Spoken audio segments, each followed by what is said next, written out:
अस्तु प्रार्थनाश्लोकैः आरभामहे। ॐ वक्रतुण्डमहाकाय सूर्यकोटिसमप्रभ निर्विघ्नं कुरु मे देव सर्वकार्येषु सर्वदा सरस्वती नमस्तुभ्यं वरदे कामरूपिणि विद्यारम्भं करिष्यामि सिद्धिर्भवतु मे सदा गुरुर्ब्रह्मा गुरुर्विष्णुः गुरुर्देवो महेश्वरः गुरुः साक्षात् परब्रह्म तस्मै श्री गुरवे नमः। अस्तु सर्वेषां स्वागतम् अस्मिन् वर्गे। अद्य वयम् अस्माकं सन्धिपठनं किञ्चित् अनुवर्तयामः। तस्मात् पूर्वं गतसप्ताहस्य गृहपाठे किञ्चित् पुनरवलोकनं कुर्मः। अस्तु, अहं स्क्रीन् शेर् करोमि। अस्तु,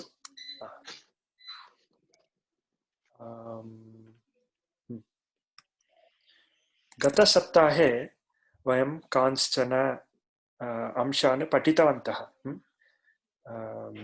अस्तु, गतसप्ताहद्वये वयं किं किं पठितवन्तः इत्युक्ते संहिता नाम किं, का नाम संहिता इति वयं पठितवन्तः। तदनन्तरं सन्धिः नाम किं, वर्णविकारः, यत्र वर्णविकारः अस्ति तत्र सन्धिः प्रवर्तते इति वदामः, सन्धिः भवति इति वदामः। सन्धेः कार्यत्रयम् अस्ति। कार्यत्रयं नाम किम्? आदेशः, आगमः, लोपः इति सन्ति। अपि च व्याकरणदृष्ट्या संज्ञाः अथवा टेक्निकल टर्म्स स्थानी निमित्तं, स्थानी पूर्वनिमित्तं परनिमित्तं च इति। अपि च एकादेशः सन्धिः नाम किम् इति वयं दृष्टवन्तः।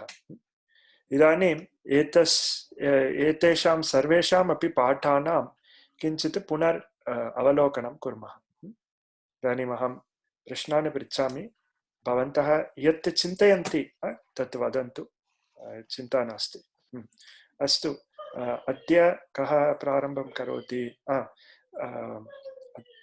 अद्य मोहिनी महोदय आगतवती। नमस्कारः मोहिनी महोदय। भवती वक्तुं शक्नोति वा? नमस्ते। संहिता इत्युक्ते किं? किमर्थं संहिता? Why are we studying about samhita? What is the relevance to sandhihi? Samhita, when the letters are together, like less than one matra, then the letters combine to form a new letter. So this, the rule for this change is that they have to be in close proximity. Sorry, I'm not able to say it in Sanskrit. न तत् यत् भवती वदति तत् सत्यमेव। अस्तु, इदानीम् अहम् एकं पदं वदामि, अत्रैव अस्ति।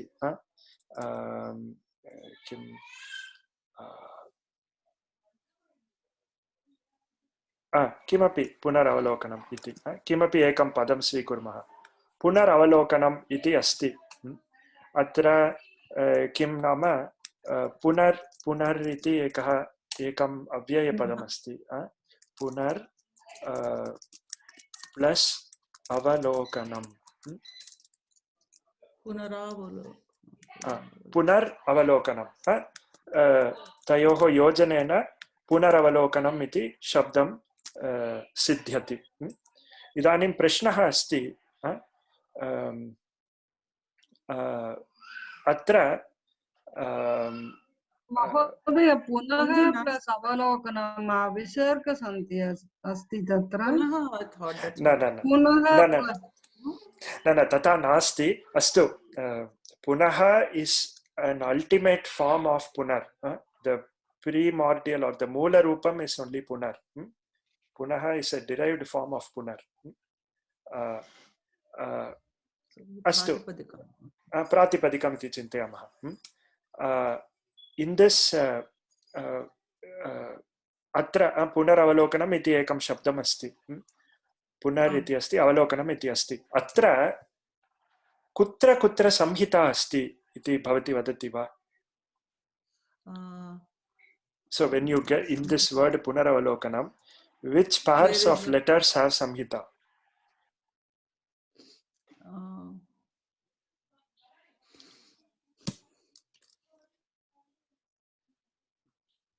yeah. I mean, they are all close together, but it is not a sandhi. That's all I know. satyam यत् भवती वदति तत् सम्यक् एव इदानीं पुनरवलोकनम् इत्यत्र एवं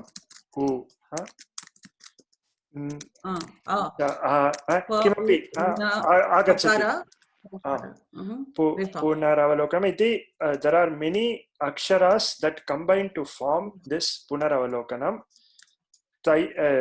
प्रत्येकं वर्णद्वयस्य संहिता अस्ति एव so this and pakara and aran samhita this ukara and nakara aran samhita similarly the nakara akara aran samhita every pair of letters in this word is in samhita is in samhita so according to vyakarana rule you can say that they are samhita iti vadamah tayoha samhita bhavati every pair of letters in a word has samhita because they are very close to each other now the astu parantu atra sandhihi asti va etasmin shabde kutrapi sandhihi asti va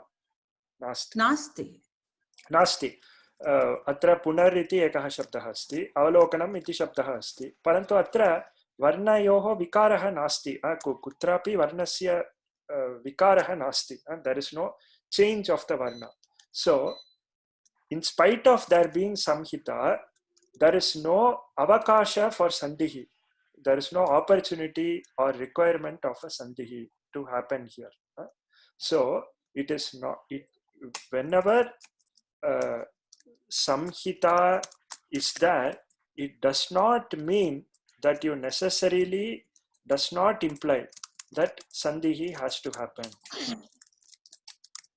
sandhihi bhavet iti nasti parantu sandhihi asti chet nischayena samhita bhavet एतद् अवगच्छति वा मोहिनी महोदय भवती एतद् हैवत् महोदय आम् किन्तु यद् पद अस्ति किम् उपसर्ग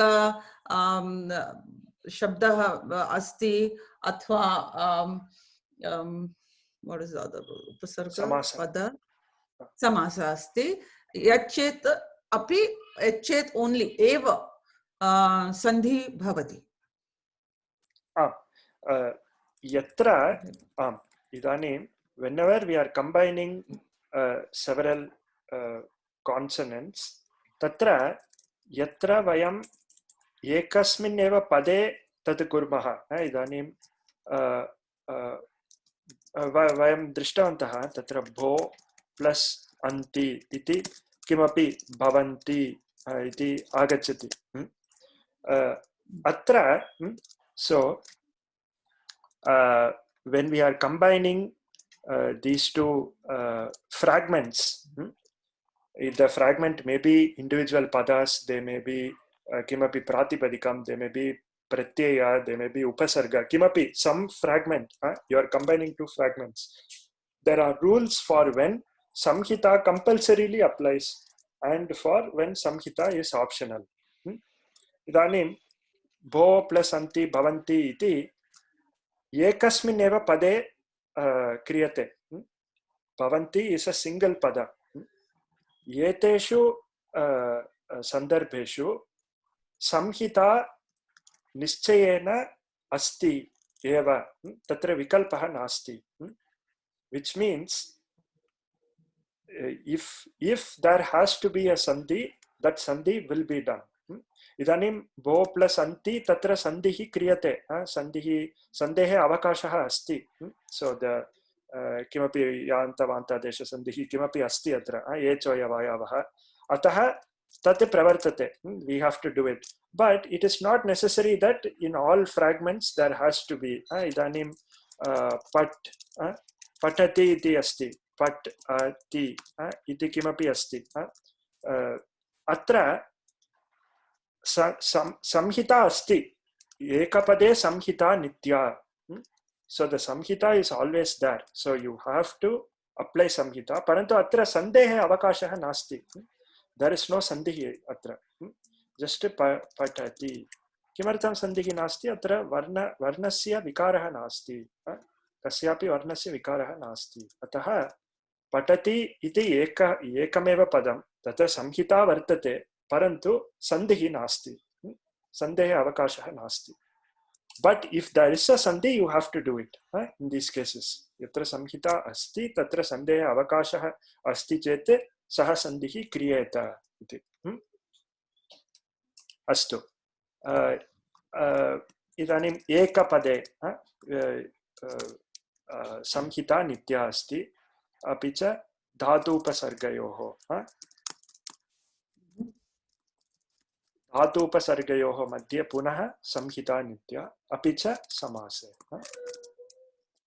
समासे अपि संहिता नित्या इत्युक्ते when you are combining two fragments in a samasa usually it will be two pratipadikam between them if there is a sandhi that has to take place it has to take place there is no other way idanim kim ganeshah gana नाम ईशः गणानाम् ईशः अत्र गण इति प्रातिपदिकम् ईशः इति अपरं प्रातिपदिकं when you are combining these two fragments using a samasa the samhita nitya bhavati vikalpah nasti atra sandhihi karaniyah eva so you have to say Ganeshah. You do not have the option of saying Ganaishah iti because this is a sandhi. This is a samasta padam. Astu. Atra prashnaha santi va. This is the important concept to understand, basic concept to understand for sandhi. Astu. Agrimam एतद् वयं कृतवन्तः अग्रिमम् आसीत् सन्धिः नाम किं वर्णविकारः यत्र वर्णविकारः अस्ति तत्र सन्धिः अस्ति इति वदामः इदानीं कार्यत्रयम् अस्ति विकारत्रयम् आदेशः आगमः लोपः अस्तु इदानीं कः वदति राम महोदय भवान् कृपया वदतु आदेशः नाम किम्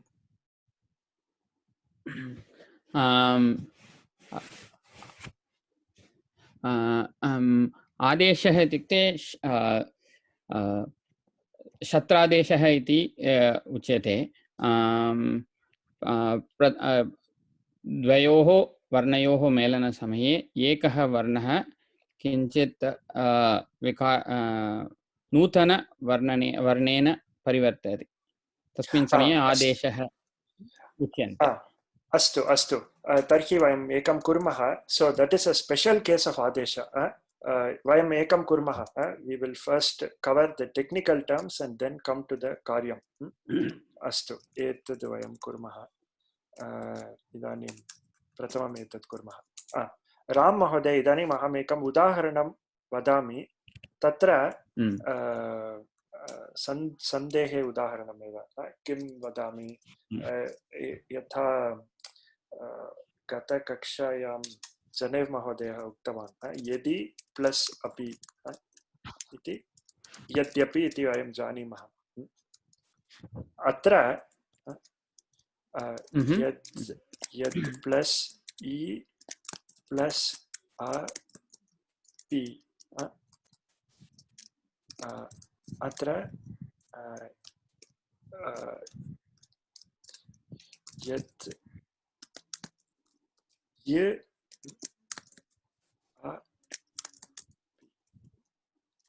एवं सिद्ध्यति अत्र इ इकारस्य स्थाने यकारः आगच्छति इति। इदानीं भवान् कृपया वदतु अत्र some technical terms are there. स्थानी निमित्तं स्थानी इति अस्तु भवान् स्थानी अस्मिन् सन्दर्भे स्थानी किम् इति वक्तुं शक्नोति वा? अत्र स्थानी अस्ति इकारः। स्थानी अस्ति इकारः, उत्तमम्। अपि च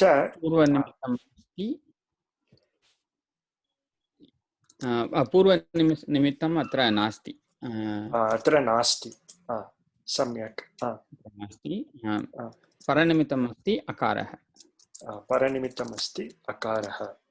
So it पूर्वनिमित्तं is निमित्तं is the cause for the sandhi to take place. The sthani is there, parantu for the sandhi to take place there has to be a cause, and this cause is indicated by the nimittam. Typically the nimittam itself does not change, but it causes the change. Atra nimittam asti. Nimittam is usually before or after the sthani.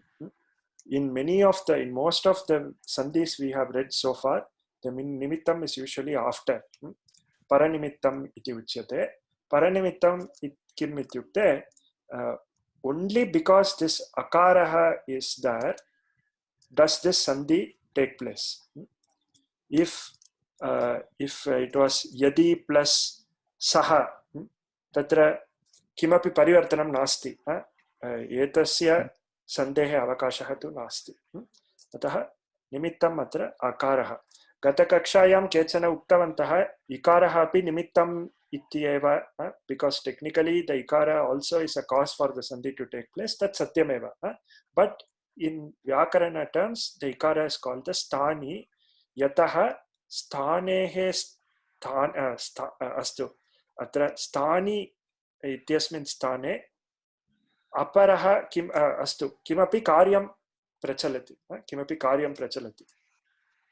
अत्र किमपि कार्यं प्रचलति, परन्तु कार्यं can be of 3 types. The sthani, wherever there is a sthani, to that sthani there can be 3 types of karya happening at that sthani iti vadami. At that location there can be 3 types of things happening. Astu uttamam Ram Mahodaya, धन्यवादः. अग्रे वयं गच्छामः. अस्तु इदानीं शारदा महोदय भवती वक्तुं शक्नोति वा? अत्र आदेशः नाम किम्? एकनिमिषम्। अस्तु अस्तु, चिन्ता नास्ति।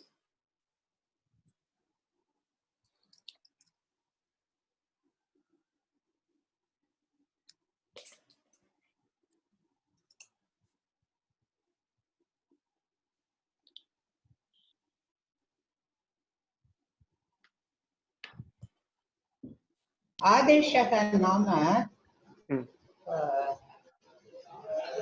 एकस्य वर्णस्य स्थाने अन्यस्य वर्णस्य उपयोगः भवति। उत्तमम् उत्तमम्। आदेशः इत्युक्ते अस्तु आङ्ग्लभाषायां कथं वदामः एतद्? In the place of sthani, that is what in the place of sthani. Sthani, adeshah replaces the sthani. उत्तमम्। इत्युक्ते आदेशः इत्युक्ते सब्स्टिट्यूशन् इति वक्तुं शक्नुमः। Substitution. So this adesha refers to the substitution in place of the sthani. This is one kind of sandhi vikarah, sandhi varna vikarah. अस्तु उत्तमं, धन्यवादः शारदा महोदय। अग्रे इदानीं सज्जीव महोदय भवान् वक्तुं शक्नोति वा? आगमः नाम किम्? आगमः इत्युक्ते सन्धिकार्यसमये सन्धिकार्यसमये एकं नूतनं वर्णं आगच्छति सन्धिकार्यसमये तत् नाम आगमः तन्नाम आगमः उत्तमम् इदानीम् एकम् उदाहरणं पूर्वमेव कृतवन्तः सन् अपि इति सन् अपि इति द्वित्वं भवति सन् नकारस्य द्वित्वम् अतः नकारद्वयम् अत्र अत्र आगमः कः एतस्मिन् उदाहरणे आगमः कः एतस्मिन् उदाहरणे आगमः नकारः नकारः उत्तमम् अत्र आगमः नकारः अस्मिन् उदाहरणे आदेशः यकारः तद् वक्तुं विस्मृतवान् आदेशः यकारः अस्मिन् उदाहरणे प्रश्नः नकारः वदति वा नकारः वदति वा अस्तु when the न इति वदामः चेत् तत्र उच्चारणसमये क्लेशः अनुभूयते अतः एव व्याकरणे whenever we say consonants using this kara kakara vakara tatra we use the swara so we say nakara but it nakara really means etadeva natu na nakara means this only not na okay धन्यवादः अस्तु अत्र अत्रापि स्थानी निमित्तम् इति सर्वम् अस्ति सन्नपि इत्यत्रापि स्थानी निमित्तम् एतत् सर्वम् अस्ति the स्थानी is actually the nakara निमित्तम् is akara इति तत् सन्धि ज्ञानम् अस्ति चेत् वयं कः किं निमित्तं का स्थानी इति वक्तुं शक्नुमः अस्तु अग्रे गच्छामः महोदय एकः प्रश्नः एतत् उदाहरणे स्थानी नकारः वा अथवा सकारः अपि नकारस्य मध्ये वा अस्तु it can be anything it can be anyhow but according to Panini Vyakaranam he has defined that this nakara is the sthani for this type of sandhi he has defined that it is like this but if there are many systems of grammar in other systems of grammar you can say okay it is actually there may be a question which is the agamaha nakaraha it is the first one or the second one tathapi janaha prichanti you can take it as anyone in Panini grammar it is taken as the second one iti kimapi chintayamah it could be anything अस्तु सन्नपि इदानीं तृतीयः विकारः अस्ति लोपः इदानीं नरेश महोदय भवान् कृपया लोपः कः इति उदाहरणेन सह कृपया वदतु लोपः एकस्य वर्णस्य अदर्शनं भवति उत्तमम् अथवा विसर्गस्य अदर्शनं भवति अस्तु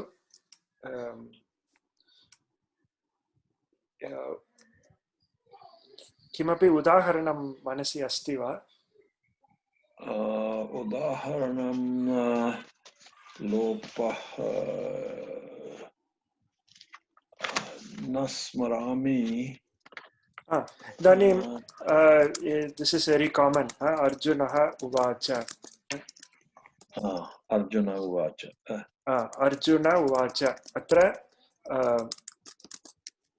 अत्र विसर्गस्य लोपः भवति विसर्गलोपसन्धिः इति उच्यते अत्र अस्तु उत्तमं धन्यवादः नरेश महोदय अत्र visargasya lopaha there are also other cases where there are lopas of other varnas also tad lopas shakalyasya iti ekam udaharanam tad vayam agre pashyamah parantu atra lopah kriyate this is the third type of किं वर्णविकारः for sandhi. अस्तु, इदानीं वयं ज्ञातवन्तः संहिता कदा भवेत्, कदा विकल्पः इति वयं ज्ञातवन्तः। अपि च सन्धिः नाम किं, स्थानी निमित्तं नाम किम्, अपि च आदेशः आगमः लोपः नाम किम् इति वयं ज्ञातवन्तः। इदानीं एतत् टेम्प्लेट् अहं दर्शयामि। अत्र टेम्प्लेट् अस्ति। पूर्वनिमित्तं, स्थानी, परनिमित्तम् इति जनरल टेम्प्लेट अस्ति। स्थानी अस्ति, स्थान्याः स्थाने किमपि कार्यं भवति, आदेशः वा आगमः वा लोपः वा, something happens at the place of the sthani iti, that is why it is called the sthani. एतद् सामान्य किं template asti. This is the normal template, but there is one special case of sandhi called ekadeshah sandhihi iti. इदानीं सूर्या महोदय भवती वक्तुं शक्नोति वा एकादेशः सन्धिः नाम किं? How does it differ from this normal template? क्षम्यतां महोदय, न स्मरामि। अस्तु, चिन्ता नास्ति। कः स्मरति? कोऽपि वक्तुम् इच्छति वा? विद्यालयः अस्तु, वेङ्कटरामन् महोदय, भवान् कृपया वदतु। यथा स्थाने नास्ति, एकं पूर्व निमित्तं परनिमित्तम् एव सन्ति, तत्र आदेशः विद्यालयः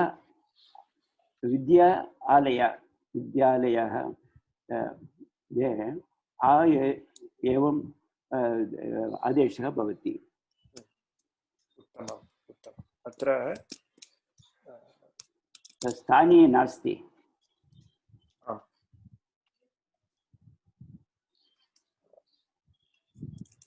स्थाने नास्ति इति न वदामः। अस्तु, तथापि वक्तुं शक्नुमः। अत्र विद्यालयः, अत्र आकार एंड आकार। अस्तु, अहं किमपि अन्यत् उदाहरणं वदामि, एकनिमिषम्। देवालयः,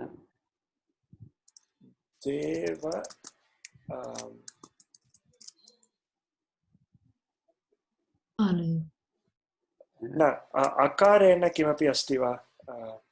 देव अथवा अहं यत् अर्चना देव अर्चना, देव प्लस अर्चना, देव अर्चनम्। अस्तु, किमपि उत्तमम्, उत्तमम्। अत्र पश्यन्तु, देवार्चनम् इति वदामः। अत्र देव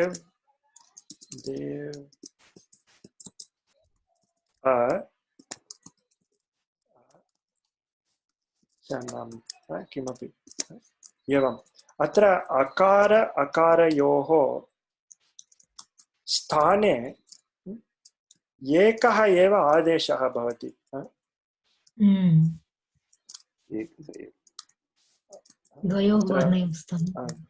द्वयोः वर्णयोः स्थाने एकः एव आदेशः भवति। So in the case of normal template, in the place of one sthani you get one adesha, parantu ekadeshah sandhihi ityukte in the place of two sthanis, or you can call them sthani, you can call them other way also, nimittam also you can call them, in the place of both varnas you get only one varna at the end. Atra pashyanti chete पूर्व परयोः स्थाने एकः आदेशः इति। इत्युक्ते there is पूर्वं, there is परं, तयोः स्थाने एकः एव आदेशः। इदानीं गुणसन्धिः, अत्र गण ईशः, in the place of akara ikara there is only one ekara, Ganesha iti.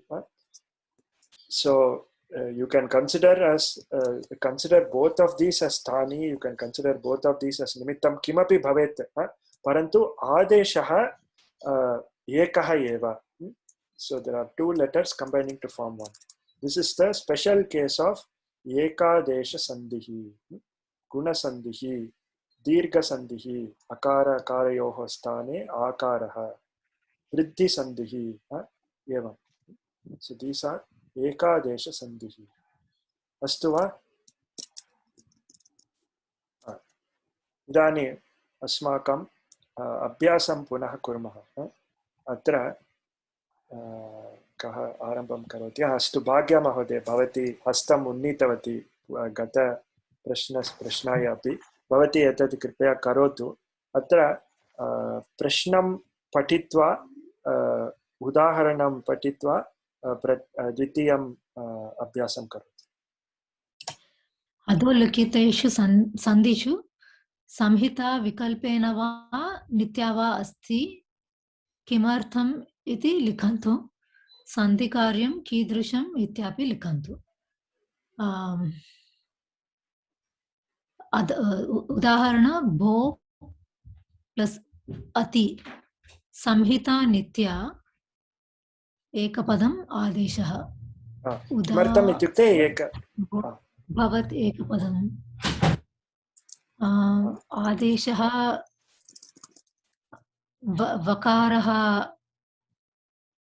वकारस्य आगमनम्.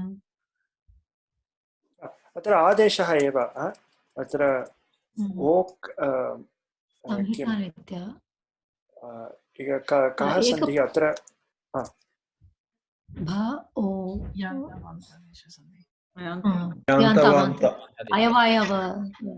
अयवयव सन्धि. अत्र ओकारस्य स्थाने वकारः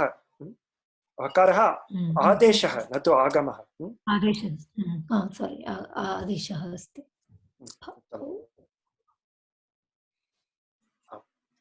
इदानीम् एतत् कुर्वन् आस्ते. अत्र एक नकारस्य आगमः भवति. कुर्वन् आस्ते आकारः परा निमित्तम्. अस्तु, तत् सम्यक् एव. परन्तु अत्र संहिता नित्या वा अपि च किमर्थम्? कुर्वन् आस्ते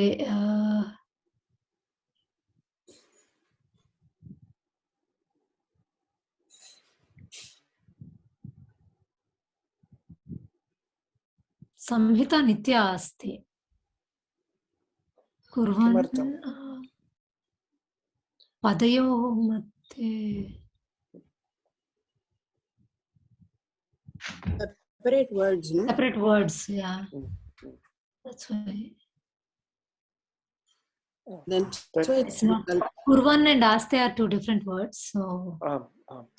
Atra kutra asit. Atra asti kila. Yeah. एकपदे नित्या अस्ति. धातु समासे नित्या अस्ति. वाक्ये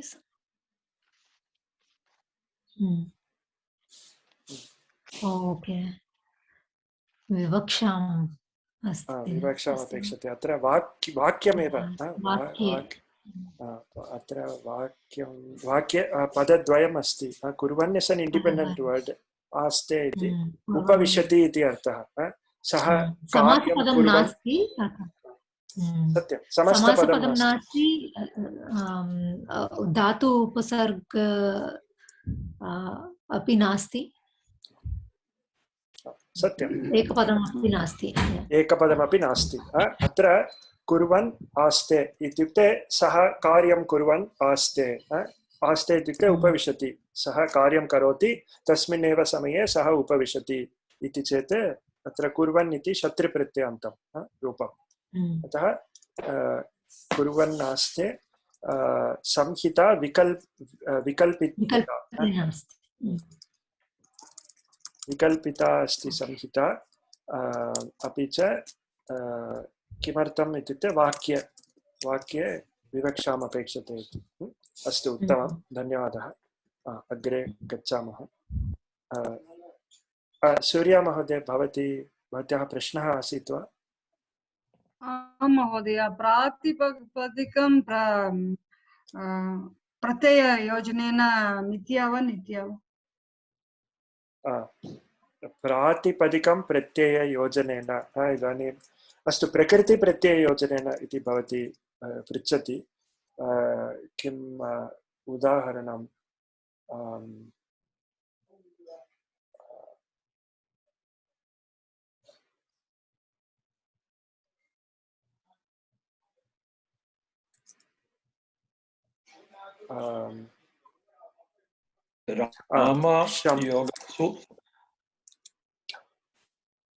किं महोदय? प्रकृति योग सु राम योग सु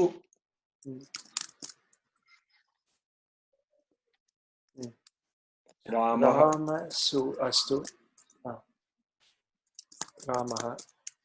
अस्तु, so this is a very an artificial example because the su iti tatra visargah jayate iti kimapi, parantu some straightforward example I'm thinking. Atra ksham plus kta pratyaya. So if you atra prakritihi ksham iti asti, pratyayah kta iti asti. अत्र एकपदं संहिता एकपदे नित्या इति सन्दर्भः अत्र जायते. So you have to do, I mean, if a sandhi is possible, you have to do a sandhi. अत्र सन्धिः अस्ति एव. अत्र क्षम प्लस् ता, तत्र इक् इति गच्छति, क्षम प्लस् तः क्षन्त इति रूपं सिद्ध्यति. मकारस्य स्थाने नकारादेशः भवति इति. So क्षन्तव्यः किमपि एवं वदामः किल. अत्र क्षम क्त एकपदे संहिता नित्या, सन्धेः अवकाशः अपि अस्ति, अतः सन्धिः क्रियते, क्षन्त इति रूपं सिद्ध्यति. तत्र अहं वदामि सुगुण प्लस् पदद्वयमिति अहं चिन्तयामि.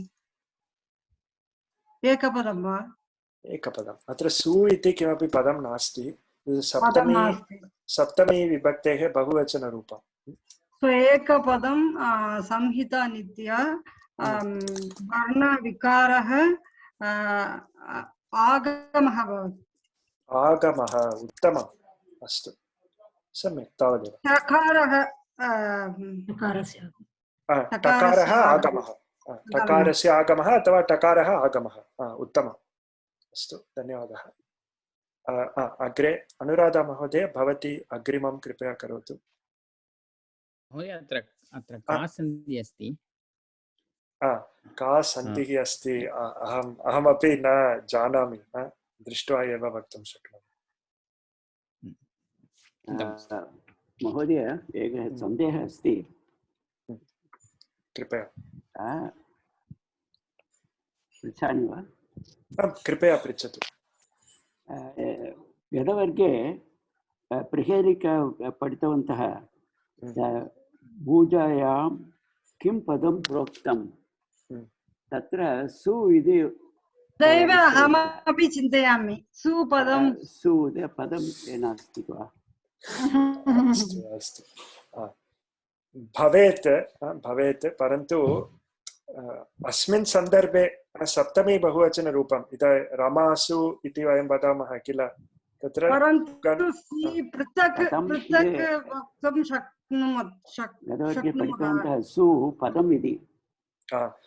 परन्तु सुगन् अस्तु, क्षम्यतां, सुगन् इति तत्र प्रातिपदिकम् इव भासते.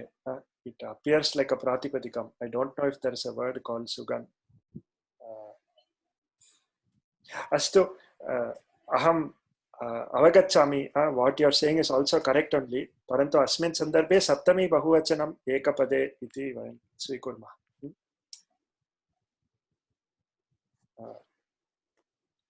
अहमपि लिखितवान् आगमः एव परन्तु खरगस्य मुद्रणं दृष्ट्वा सु इति पदम् इति अस्तु अस्तु अत्र सु इति प्रत्ययः सप्तमी बहुवचनस्य प्रत्ययः अस्मिन् सन्दर्भे सत्यं सत्यम् अस्तु अनु प्लस अजायत अन्वजायत this is धातु उपसर्गयोः संहिता नित्या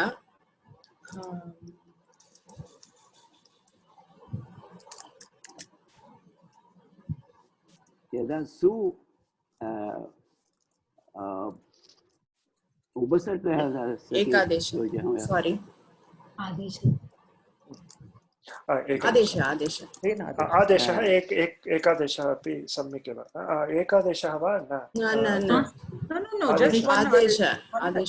आदेशः अत्र कस्य स्थाने कः आदेशः उकारस्य स्थाने वकारः भवति उकारस्य स्थाने वकारः भवति अन्वजायत अस्तु उत्तमम् अस्तु धन्यवादः वेङ्कटरामन् महोदय भवतः न यदा सु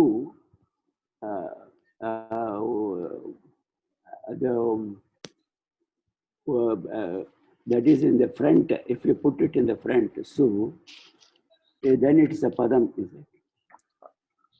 Maybe. Su manoharam, sugantam, subhashitam, suuktam, idi.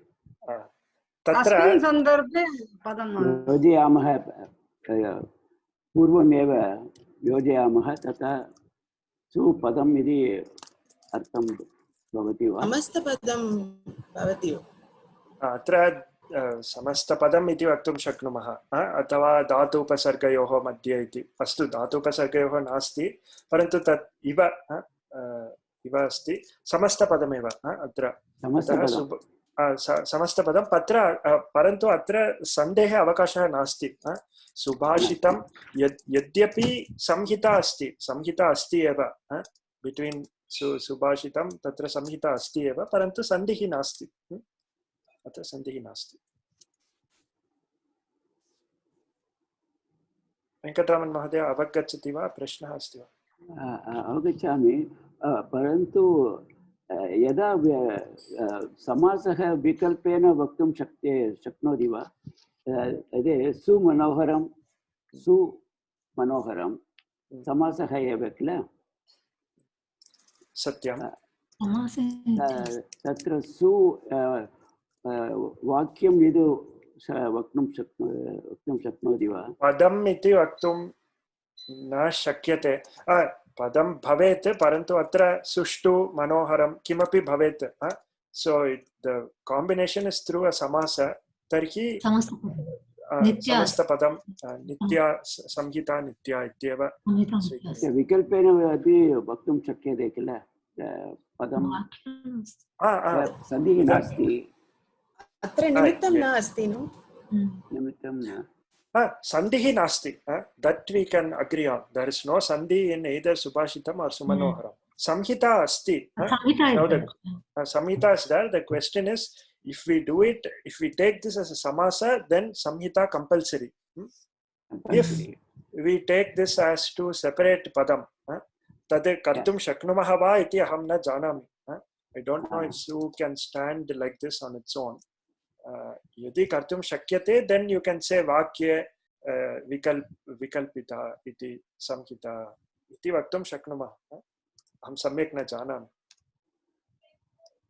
but in either case it doesn't matter here because there is no sandhi taking place, so you can write it as two separate padam. If you don't want samhita, you can write it as su manoharam. If you want samhita, you write it as one word. As a samasa, you write it as one word. Aham na janami. In case of su yoga agatam, tatra tu sandhi bhavati. सुयोग आगतम स्वागतम आगतम् अत्र you never see su agatam separately. You always see swagatam. यतः अत्र समस्तपदमेव सुष्ठु आगतम् इति किमपि भवति स्वागतम् सूक्तं सूक्तं सूक्तं सूक्तम् उत्तमं सूक्तं सूक्तम् उत्तमम् अत्रापि समस्तपदं संहिता नित्या भवति सूक्तम् उत्तमं धन्यवादः धन्यवादः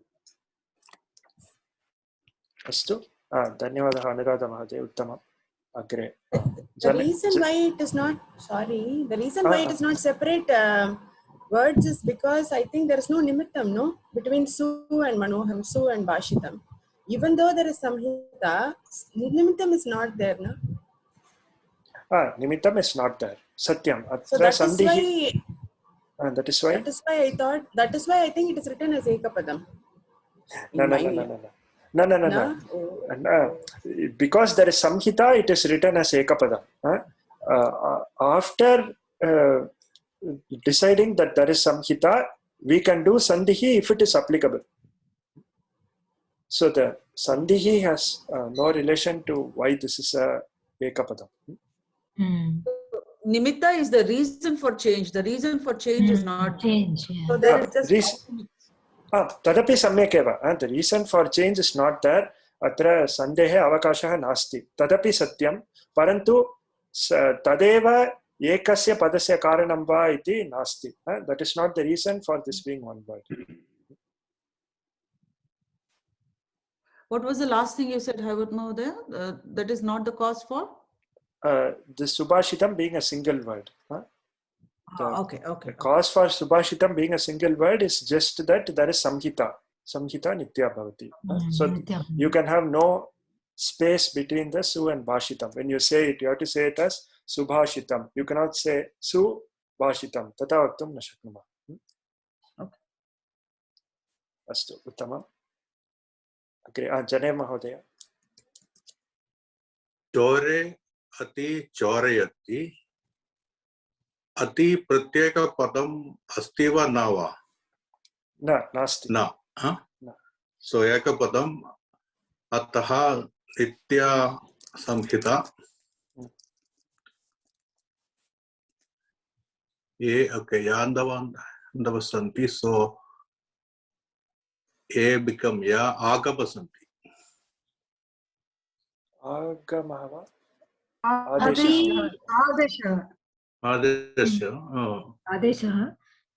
ये become या ओके आदेशः चोरे अति वाक्य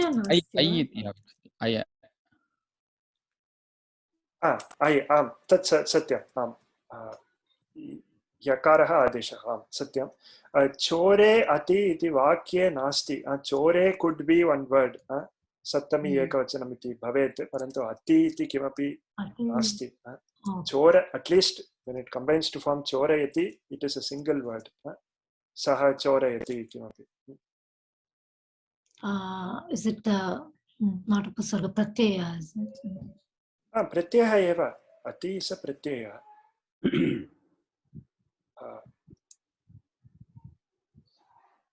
so it becomes ekapade samhita ekapade nitya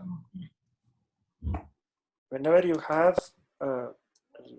atra kimapi when you have prakriti plus pratyaya forming a single word then it is always samhita ekapade nitya it falls in that case atra chorayati iti ekam padam asti atra ati iti pratyayah choreti kimapi kapi prakritihi iti chintayamah chore plus ati chorayati iti अस्तु अग्रे गच्छामः नरेश महोदय एतत् कृपया करोतु सूर्य उदयः संहिता नित्या नास्ति किमर्थं नित्या नास्ति पृथक् पदम् अस्ति सूर्य उदयः न सूर्य इति पृथक् पदं भवितुम् अर्हति वा सूर्यः सूर्यस्य किमपि भवेत् परन्तु सूर्य इति किं प्रातिपदिकमेव किल प्रातिपदिकं सूर्य समस्तपदं तदा तु समासमस्ति आम् अत्र समासः वयं समासं न पठितवन्तः तथापि अहं वदामि अत्र सूर्यस्य उदयः इति तर्हि नरेश महोदय एतद् किं भवति नित्य एकपद आदेशः अस्ति एकपदं वा अथवा समासे इति वा समासः भवति समासः एकपदं नास्ति समासः एक अस्तु so the samasa is a combination of two separate padams that in turn results in one padam. So the ekapadam here means you're combining two fragments which are not even a padam. It is like internal to a padam you are combining kimapi. Atra astu, this is a technical definition. What you are saying is also right. Parantu atra samasaha iti uchyate. Surya plus udayah samasaha. आदेशः प्रश्नः गीता प्रवेश पुस्तके एवम् उदाहरणं दत्तमस्ति तत्र सूर्योदयः उदाहरणं दत्तमस्ति षष्ठी तत्पुरुषः इति लिखितम् अस्ति सूर्यस्य उदयः सूर्योदयः सूर्योदयः तत् समाससमये वयम् एतत् सर्वं पठामः अस्तु परन्तु अत्र एकादेशः वा आदेशः एव वा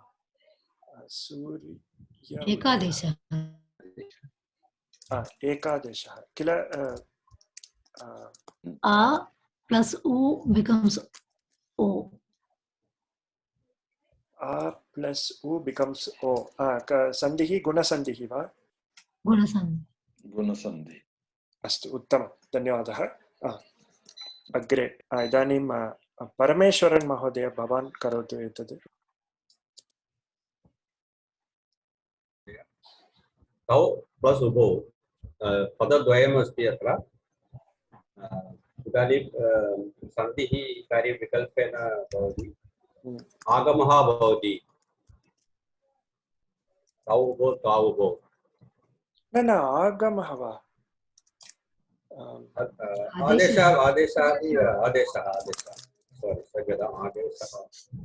आदेशः एकादेशः वा आदेशः एव वा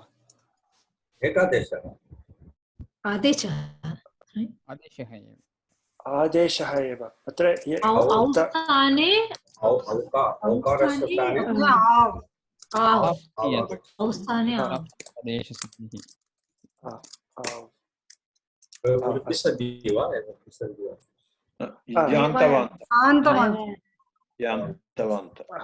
अयव इति किमपि आदेशः औकारस्य स्थाने आव् इति आगच्छति ताव् उभौ इति अस्तु उत्तमं परन्तु अत्र पदद्वयम् अस्ति चेत् विकल्पः भवति विकल्पेन एव संहिता अस्ति उत्तमं तत् सम्यक् इदानीं हेमा महोदय भवती कृपया करोतु I would be on mute today, please. अस्तु उत्तमं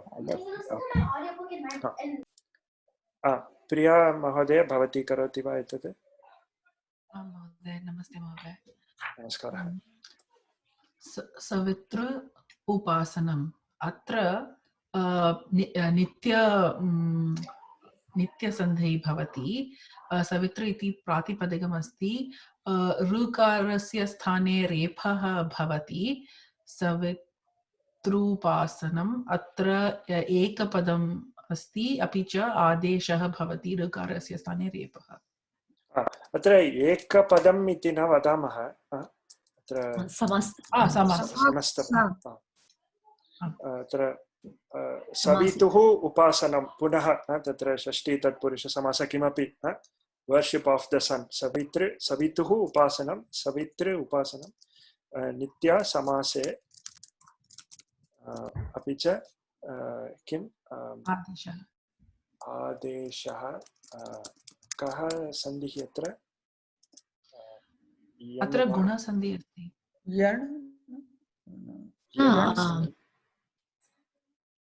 I think it's Yanasandhi. Yanasandhi. Yanasandhi एव. Yanasandhi. Yanasandhi. Replaced by verb. Yeah. Like that. Yanasandhi eva. It is Yanasandhi. it is simply samyukta vachana through you through. It's a samyukta aksharam. No. अत्र रेकारः becomes रेपः. स्थाने रेपः अस्ति. Yanasandhi. Rajarshi. राजा ऋषिः राजर्षिः तथा महर्षिः राजर्षिः तत्र ऋषिः तत्र इत्यस्मिन् स्थाने रेपः आगच्छति. यन्सन्धिः. अस्तु उत्तमं. यन्सन्धिः आदेशः एव, एकादेशः नास्ति. अस्तु उत्तमं. पुनः इदानीं सर्वेषां क्रमः अभवत्. अस्तु सचिव महोदय भवान् कृपया एतद् करोतु. प्रतियोगः एति प्रत्येति उपसर्गः अस्ति इति अहं मन्ये.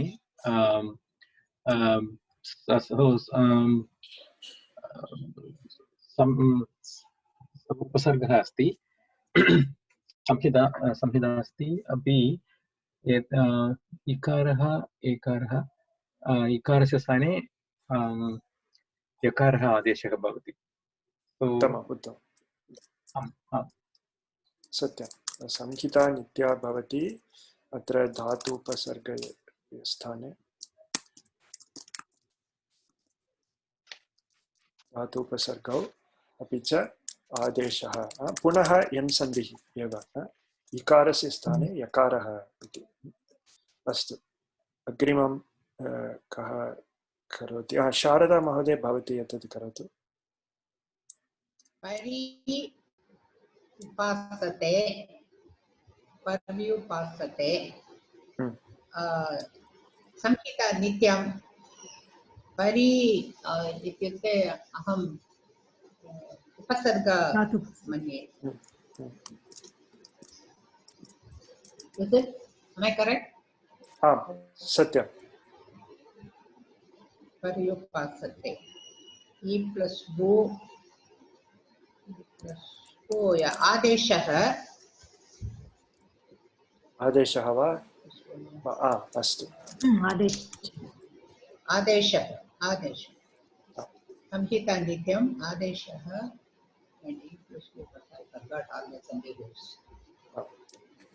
अस्तु चिन्ता. अत्र यन् सन्धिः. इकारस्य स्थाने यकारः आदेशः. अस्तु उत्तमम्. मोहिनी महोदय भवती एतत् एकादशं उदाहरणं करोतु. एतान् निरीक्षे. Etan is another word. Nirikshe is another word. So vikalpena vakye this would be agama. वस्तुतः अत्र सन्धिः तु नास्ति एव. नास्ति. एतान् निरीक्ष्य. Oh yeah, there is no sandhi basically. I thought there was agama. I'm sorry. The adarna is also present. Adarna is also present. Melanam tavadev. Tatra kimapi sandhiः नास्ति. Sorry. अत्र वस्तुतः न तु कः. अस्तु वेङ्कटरामन् महोदय भवान् वदतु. अत्र आच्छादयति भवान् वदतु.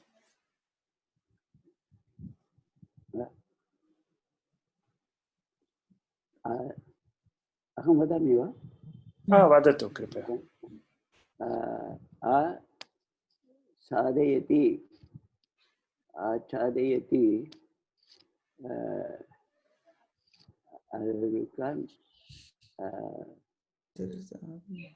आसादयति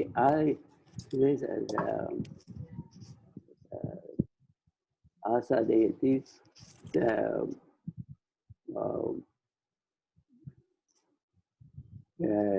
एकपदम् एव आसादयति negative, isn't it? It is is a separate padam. न वस्तुतः इति नास्ति आ इति मुद्रणदोषः। आचार्यति एकपदम् एव। अत्र धातूपसर्गः धातूपसर्गः एकपदं नित्य आदेशः।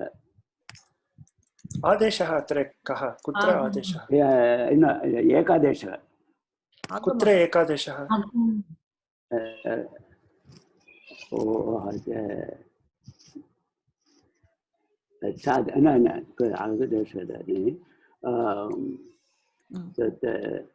तत्र आचार्य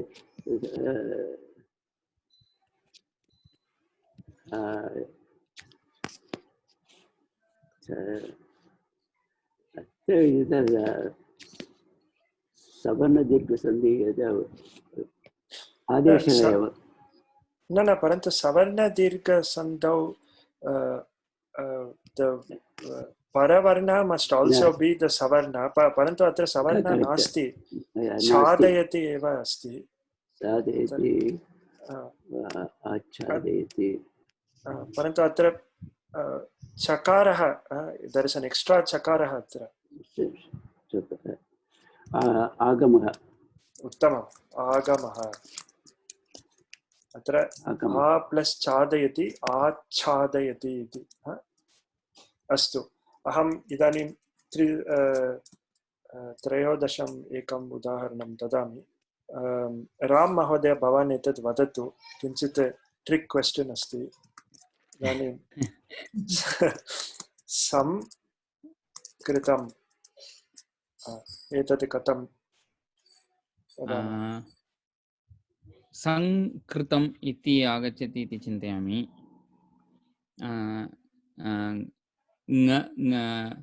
ङकारः आगमिष्यति इति मन्ये। अतः अत्र उपसर्गस्य योजनं भवति। अतः धातु उपसर्गस्य कारणात्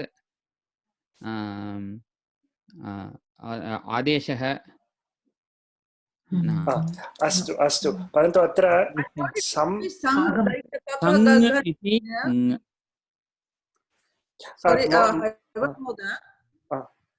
I thought it should not be sum, it should be sung like the ka ka ga ga na. Like, it's not be sung like the. I think it becomes Sanskritam, right? Sanskritam is bhavati. Samastapadam. Samyakkritam. Samyakkritam. संस्कृतम् इति संस्कृतम् इति भवति। अस्तु, राम महोदयः एव वदतु, अत्र किं संहिता नित्या वा विकल्पिता वा? संहिता नित्या एव। धातु उपसर्गस्य योजनात् अत्र नित्या संहिता भवति। वस्तुतः अत्र धातुपसर्गयोः इति न वदामः। सो नार्मली धातुपसर्गयोः इत्युक्ते धातुः भवेत्। अत्र कृतम् इति धातुः इति न वदामः। So it is the इक्त Pratyaya farm. इदानीम् अहम् एवं वदामि चेत् करोमि, किमपि संकरोति, तर्हि संस्करोति इति संस्करोति इति यद् अहं वदामि तत्र धातुपसर्गयोः मेलनम् अस्ति इति वक्तुं शक्नुमः यतः करोति इति क्रियापदं so only if there's a kriyapadam we say dhatu atra tu samasah eva iti padam samasam iti क्षम्यतां samasah eva upapada samasah atra samyak kritam sanskritam iti te vadanti astu samasta padam katham iti द्वन्द्व नास्ति उपपद तत्पुरुष समासः इति किमपि ते वदन्ति सम उपसर्गः अस्ति खलु सम उपसर्गः एव अस्ति तत् सम्यक् but the when you join an upasarga with something that is not a kriyapada something that is not a kriya karoti iti kriyapadam asti. So we call this as upasarga. Normally the kritam is not a kriya padam. So even though this is technically an upasarga, they join it using another means called upapada samasaha iti.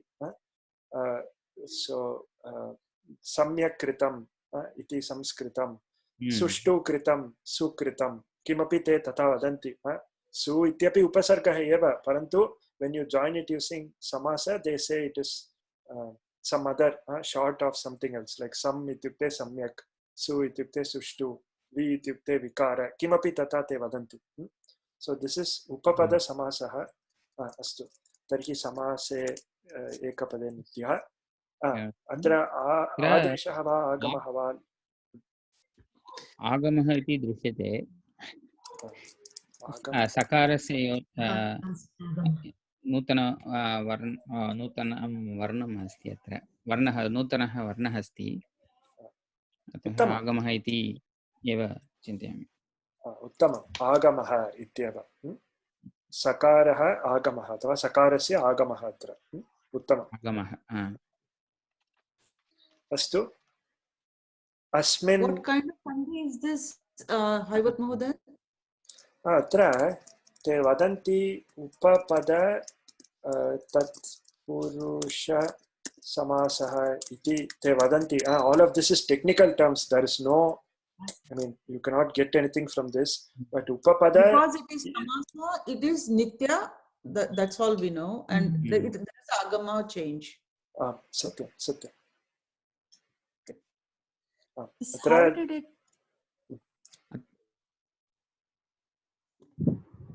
How did Sakara come there? That you will tell later. Because this ma I thought will change into nga. Yeah, that's what I thought. How did we even write some like? There are other rules. Some Panini Sutra must be there. Yeah, there are more rules, Sandhi rules. But from whatever I have, that's what I thought. नूतन सन्धि अस्ति It should be sung. न तत्र सम plus गीतं संगीतम् इति भवति परन्तु बहवः नियमाः सन्ति. This is one we will learn. I don't know if we will learn in shiksha, but this is another sandhi. Astu. This is somewhat of an exceptional sandhi. This comes as an exception to another sandhi. Astu, chinta nasti. Idanim asmin abhyase prashnaha santi va. This is the basic abhyasa to understand sandhi. Dhanyavadah Mahodaya, this is very helpful.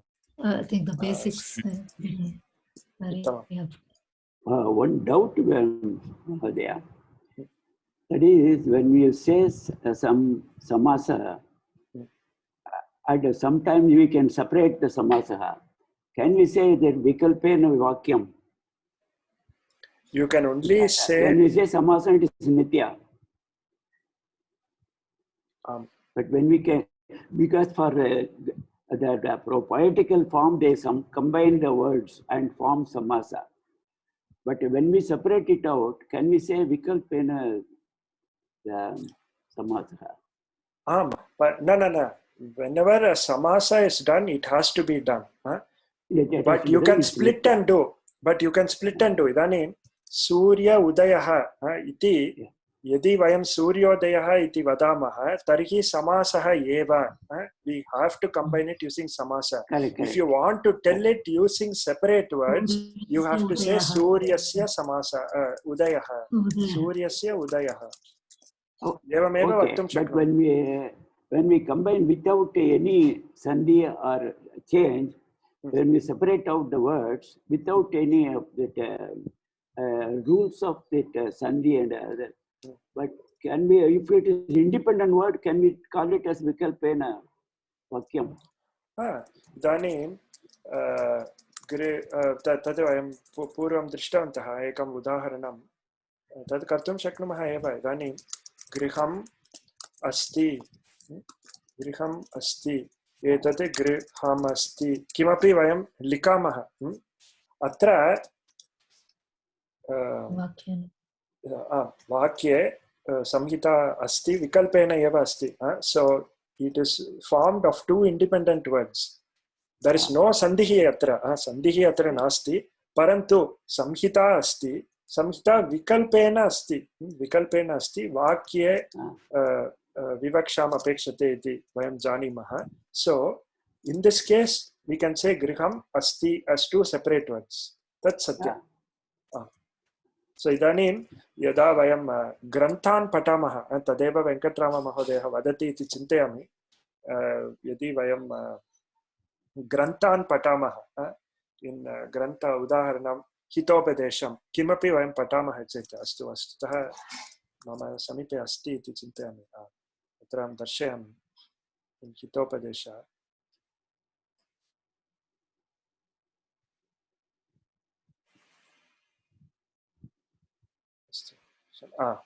Atra astu atrapi it is split but usually many of these words, so you can see that a single sentence will be only a single word.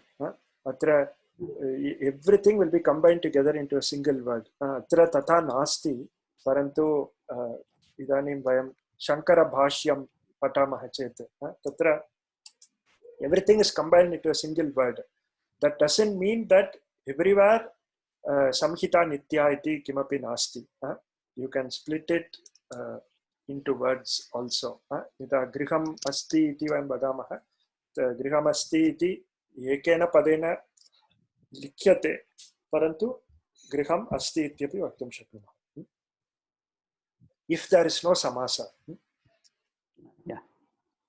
Astu uttamam. Idanim kim kurmah. There is one other important thing to understand about sandhi before we enter the sandhi patanam. Tadapi idanim kinchit sthulataya vadami. This is mainly technical for us to understand. At shiksha level, this is, all of this is in fact not tested. I wanted to say this so we get a basis for understanding sandhis. Now, there is another concept in sandhi. It is called nitya sandhihi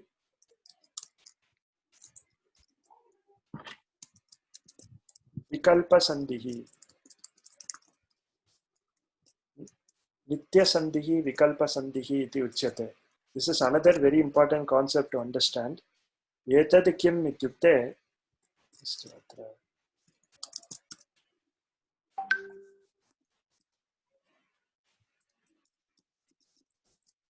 etad kim ityukte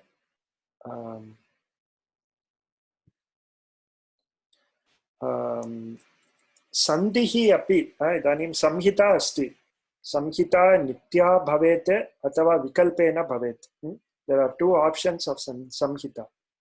Yatra samhita nitya bhavati tatra I said we have to do a sandhi if it is required. Parantu sandehe api vishaye vikalpaha asti.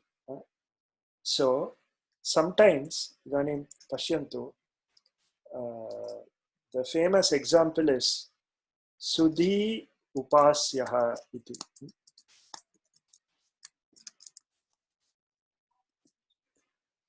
Now, अस्तु एतस्य पदस्य कः अर्थः इति सर्वम् अग्रे वयं पश्यामः. Sudhi Upasyaha इत्युक्ते one who is fit to be worshipped इति किमपि.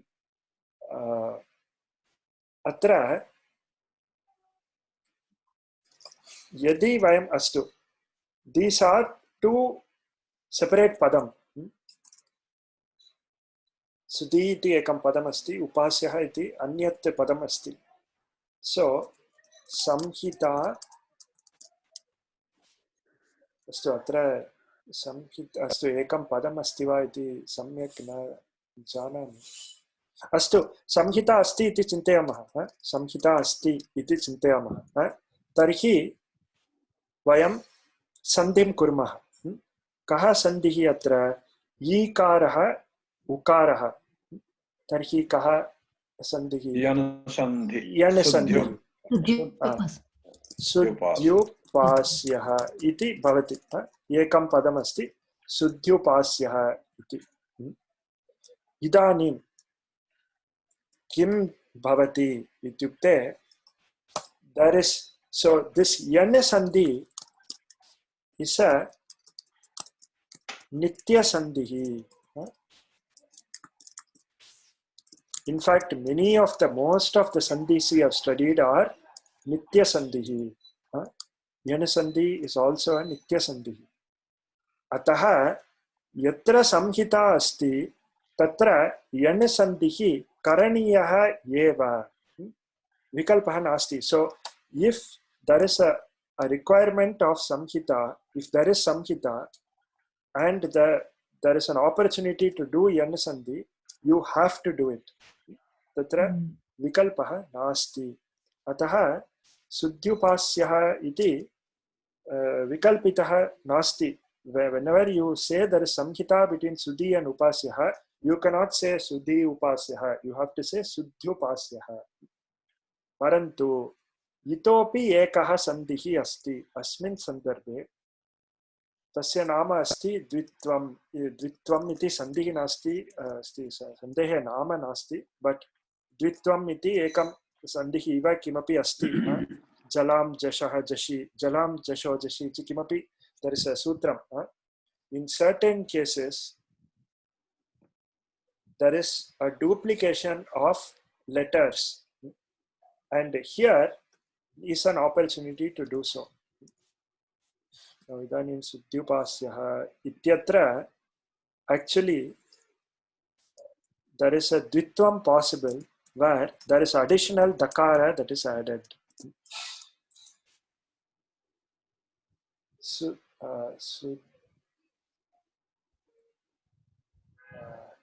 ekanimisam ama brahmah jayate.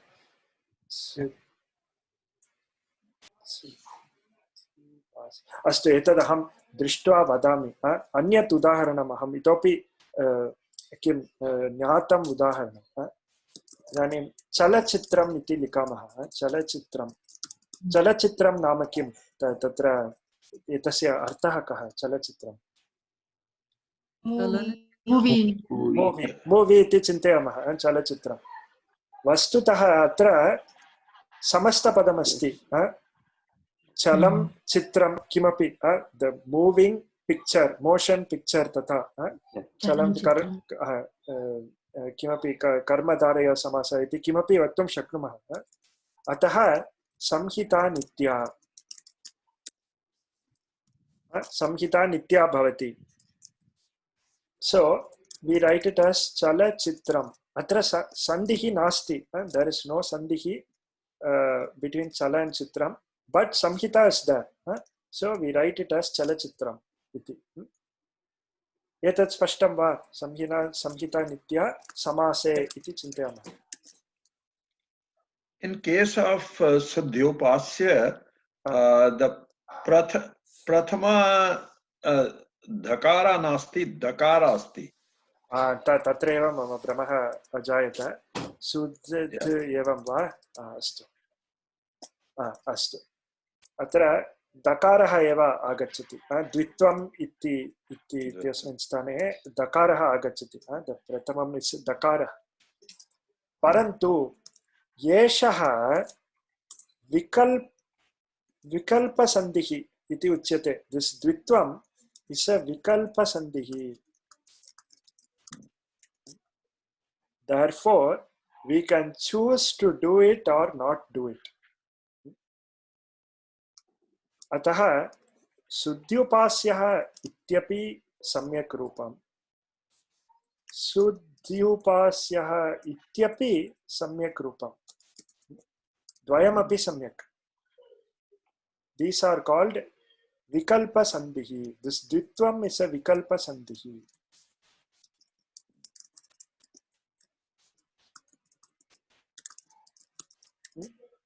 so what we have to understand is in the case of chalachitram also atra pashyantu chalachitram ityatrapi dvitvam bhavet dvitvam can be there so in some places you might have seen it written as chalachitram with two chas chalachitram iti तथा एव इदानीं वयं किं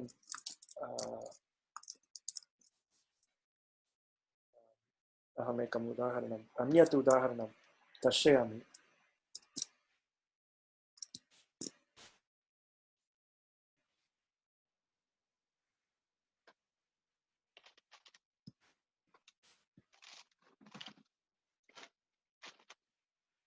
अत्र पश्यन्तु पर्यायः इति वयं जानीमः किल पर्यायः इति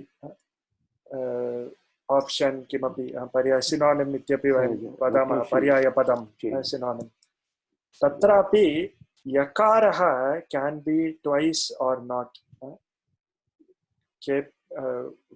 वयं पर्यायः अथवा पर्यायः द्विधा लेखितुं शक्नुमः because this is a vikalpa sandhihi actually pari in iti ityatra atra you can either yaka paryayah iti it is compulsory yana sandhihi compulsory parantu additional yakara atra is optional if you want you can write it if you don't want you may not write it atra in most more prachina granthaah ग्रन्थेषु द्वित्वं क्रियते द्वित्वे कृते एव रूपं लिखितं भवति so in many of the older textbooks you will find the dvitvam done where it is possible परन्तु अत्र पश्यन्तु पर्याय इत्येव लिखितम् अत्र पर्याय इति लिखितम् अतः this is the concept of vikalpa sandhihi vikalpa sandhihi means in spite of the samhita being there the sandhi is optional अतः वयं फ्लो चार्ट इव किमपि लेखितुं शक्नुमः the samhita can be nitya or vikalpena अथवा vikalpita it can be two ways if the samhita is nitya or if samhita is asti samhita vikalpena api bhavitum arhati yada samhita asti tada sandhihi punah kechana sandayah nitya sandayah santi kechana tu vikalpitaah santi so yadi in case of chalachitram aham chintayami etattu chalat yoga चित्रम अस्ति चलत शतरंत्र रूपम अस्ति चलत योगा चित्रम तत् चलचित्रम भवति चलति अस्तु अस्तु तदपि तथापि वक्तुं शक्नुमः परन्तु तदपि सम्यक् एव अत्र तु यदि वयं समासे इति चिन्तयामः तदा एवमपि व्युत्पादयितुं शक्नुमः we can derive this word in two ways भवान् एतद् सम्यक् एव वदति चलत् चित्रम् इति एतद् अन्यत् उदाहरणं अथवा अन्यः मार्गः व्युत्पादयितुम्. So if chalachitram, chala is a different word. How would you write it if you want to separate the chalachitram as a samasa, as two different words? How would you write it? Chalate iti chitram, or how would you separate that? Like सम्यक् न जानामि. चलं चित्रं किमपि भवेत् वा? चलत् चित्रं चलम् अपि कर्तुं शक्नुमः. becomes adjective to it. सत्यं सत्यं. परन्तु चलम् इति अब्जेक्टिव् नास्ति, इट् इस् अ नौन्. अस्तु, अहं दृष्ट्वा वदामि. परन्तु आम्, अत्र पर्याय इस् प्राब्लि अ बेटर् एक्साम्पल्. परि प्लस् इन्, तत्र नित्या इति अस्ति, अतः यकारः आगच्छति अथवा न. आम्, परन्तु चलचित्रम् अहं दृष्ट्वा वदामि. अस्तु, अतः संहिता चलनं चित्रं वा? चलनचित्रमपि अस्ति. चलनचित्रमपि ते वदन्ति, तत् भिन्नं पदम्. Okay. No, to make it an adjective, I was thinking. How to make it an adjective, चलनचित्रं. तत् चलनं चित्रं तद् भवितुमर्हति. तत्विदं वा? दृश्यं चलं नामपदं भवति वा? अस्तु, उत्तमः प्रश्नः. अहं न जानामि. तदपि भवेत्. अस्तु, परन्तु अस्मिन् सन्दर्भे यत् अस्माभिः अवधेयं तत् संहिता भवेत् उत न, अनन्तरं सन्धिः भवेत् उत न. सन्धिः यत्र नित्यसन्धिः सः करणीयः एव, यत्र विकल्पसन्धिः सः क्रियेत. You can choose to do it or not do it. एवम्. अस्तु, एतेषु कोऽपि प्रश्नः अस्ति वा?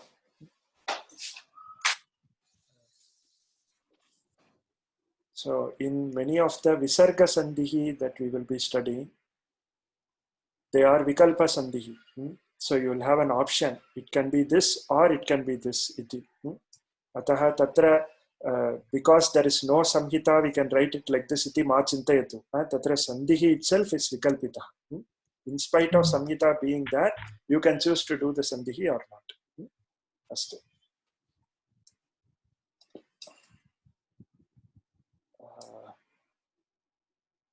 अस्तु, स्वरसन्धौ अपि तत्र लोपशाकल्यस्य इति वयं पठितवन्तः किल. तत्र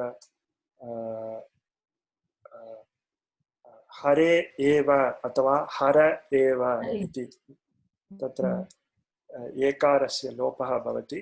सः अपि विकल्पसन्धिः एव. So it is not that you have to do the sandhi. If you want, you can do. Otherwise, you don't need to do it.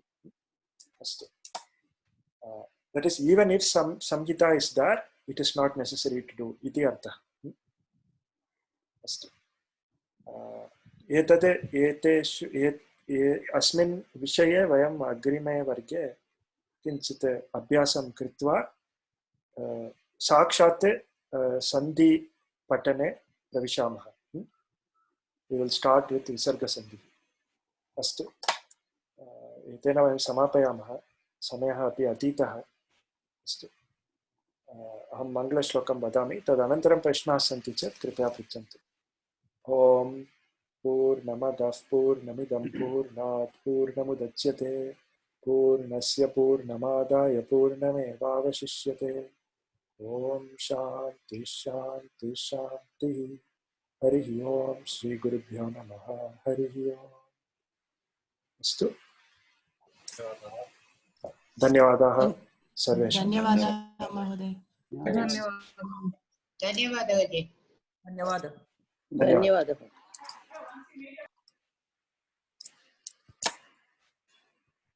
बहु सम्यक् एव पाठयति. धन्यवादः. अस्तु, शुभदिनं. धन्यवादः। आम्, यदा अहमपि सन्धिं पठितवान् तदा मम एतस्मिन् विषये मम स्पष्टता न आसीत्, परन्तु यदा अहं सौम्या महोदयायाः कक्षायां पठितवान् तत्र सा एतद् बहु विस्तृतया चर्चां कृतवती। तत्रैव अहमपि ज्ञातवान् अस्तु विकल्पसन्धिः अस्ति, नित्यसन्धिः अस्ति इति। अस्तु, यदि भवतां समयः अस्ति भवन्तः अपि तस्याः पाठ्यक्रमं कर्तुं शक्नुवन्ति। Especially this learn the basics of Ashtadhyayi through Laghusiddhantakaumudi इति एकं पाठ्यक्रमम् अस्ति, एकः पाठ्यक्रमः अस्ति, बहु उत्तमः अस्ति। even if you don't want to learn Ashtadhyayi per se, it gives a lot of very very good basics. तत्र गत्वा पठितुं शक्नुवन्ति। अस्तु, उत्तमं, धन्यवादाः। धन्यवादः।